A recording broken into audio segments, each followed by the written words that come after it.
Well, good morning, dear viewers. Once again, I want to welcome you to our program, The Money Closet, where each and every day we help you with tips and nuggets that help us towards achieving financial freedom.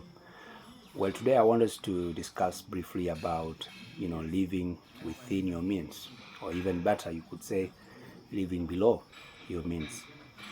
Now, you will realize as we continue to pursue, financial freedom and the journey that will lead us to a very stable financial future, you realize that the decisions that we make and um, the things, rather our behavior with money, will either determine whether we are going to be successful people or we are just going to be, imagining us being, at one time successful people, with wonderful financial dreams, but never ever coming to, the experience of this kind of life. And therefore, when we discuss about living within our means, we're simply saying that, your expenditure should be, within your income, your earnings. And we've seen people who have, got to a situation where, the decisions about your spending, the things that you end up doing, and your behavior with money, is more informed, by your peers. And when you want to achieve something, you have to compare yourself with others and find yourself spending money that otherwise you wouldn't have spent. But there is pressure that comes when you see people, buying this, buying the other, and you just feel that pressure comes so much and you'd want to match, with your peers. And I want to tell you this morning that when you do that and you make decisions about spending that are informed by the pressure that comes from your friends, you realize that you already have gotten yourself into a snare, and that snare will eventually lead you into what we call perennial debt, and it will be difficult for you to be able to unhook yourself out of it.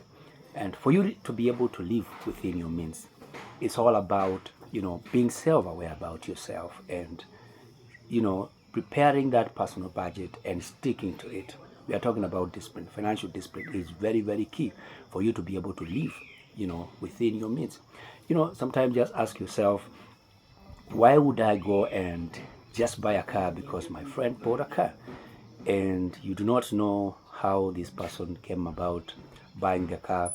And sometimes you even do not understand the kind of financial, structure that this person is going through.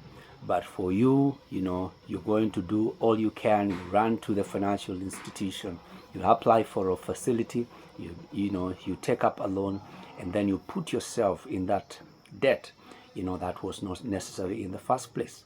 When you look at even, simple things that touch on even our day-to-day spending habits, you will realize that people end up buying things that were not in their budget just simply because they would want to appease, or they would want to be in the same social standing with others. And this is something that we want to rid ourselves of if we are going to, be successful people, and we are going to build financial health that is going to assure us of a stable financial future. So, you just need to ask yourself, the jacket, or rather the blazer that you're wearing today, no one knows the cost of it. No one knows where you bought it. No one knows or even understands the cost about it. And therefore, you do not need to put so much pressure on yourself just to be able to match with your peers. The other thing, when it comes to gaining a social status, you do not need, to be able to spend so much or, make a heavy contribution towards a particular, event so that people can give you that social, respect. All you need to know is that your expenditure should be within or limited to your income. And when you stick to that budget, and you have started making sure steps towards attaining financial freedom. When you go to the supermarket, please, I urge you that prepare a list, and possibly, if it's possible, please just stick to that list. And at the end of the day, you'll find yourself having money enough, to meet your expenditure, and you'll be able, to start enjoying that financial journey that leads you to being financially healthy. So I encourage all of us to live within our means, but more so even below our means. And therefore, I thank you for watching this video, and I continue to ask you to follow our program on YouTube, that is The Money Closet, so that we can continue together, walking this journey towards attaining financial freedom. Thank you so much, and have a wonderful day.